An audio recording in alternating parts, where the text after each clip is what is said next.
دیکھیں قربانی حضور سے پوچھا کہ یا رسول اللہ یہ قربانی کیا ہے؟ فرمایا تمہارے باپ ابراہیم علیہ السلام کی سنت ہے۔ تو وہ ذرا یاد کریں کیسا وہ ماحول تھا، اور کیسے اپنے نومولود بچے کو آپ بواد غیر ذی زرع، کیسی وادی میں چھوڑ کر آ گئے اللہ کے حکم سے، پھر اجازت ملی ملاقات کے لیے، اب جوانی کی طرف بچہ بڑھ رہا ہے، تو ایسے میں خواب میں اشارہ ہوا ذبح کرنے کا، تو بیٹے کو کہتے ہیں بیٹا میں نے دیکھا میں تمہیں ذبح کر رہا ہوں، انی ارا فی المنام انی اذبحک فانظر ماذا ترا، اے میرے بیٹے۔ اچھا صرف بیٹے نہیں کہا، جیسے ہم پنجابی کہتے ہیں نا بچہ، اور بہت پیار ہو نا تو ہم کہتے ہیں بچڑا، میرا بچڑا، اے میرے پیارے بیٹے، یا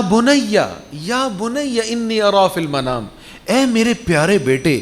میں تجھے دیکھ رہا ہوں کہ میں خواب میں دیکھا میں تجھے ذبح کر رہا ہوں، کیا کہتا ہے؟ اب جیسے انہوں نے پیار سے کہا تھا نا یا بنیا میرے پیارے بیٹے، ایسے ہی بیٹا بھی جناب ابراہیم علیہ السلام کا تھا نا، وہ بھی جناب اسماعیل علیہ السلام تھے، وہ پیار سے ادب سے عرض کرتے ہیں یا ابتی، اے میرے پیارے ابا جان، افعل ما تؤمر، آپ کیجئے جو حکم ہے میرے رب کا۔ کیا مطلب؟ صرف ذبح کی بات ہے، اس سے بڑھ کر بھی کوئی حکم ہے تو کر دیجئے،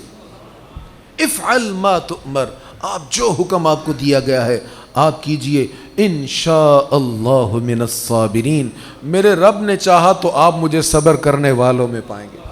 تو یہ سب جب یاد ہوگا نا، وہ سارا منظر جب نگاہوں کے سامنے ہوگا، پھر قربانی کا لطف دوبالا ہو جائے گا۔ اللہ ہمیں صحیح قربانیاں کرنے کی توفیق عطا فرمائے۔ میں ایک بات کہا کرتا ہوں، جب جانور کے حلق پہ چھری چلائیں نا تو ساتھ ساتھ یہ ہمارے اندر جو نفس کا داند ہے نا، یہ اڑیل جانور جو ہے، اس پر بھی چھری چلانے کی کوشش کریں، اس کو بھی قربان کرنے کی کوشش کریں کہ سگا بیٹا پیارا بیٹا وہ قربان کر رہے ہیں، اور ہم اپنے نفس کی خواہشوں کو بے زور کیے ہوئے ہیں اور پھر ہم قربانیاں کر رہے ہیں۔ تو یہ تھوڑا سا تصور بھی ذہنوں میں ہونا چاہیے۔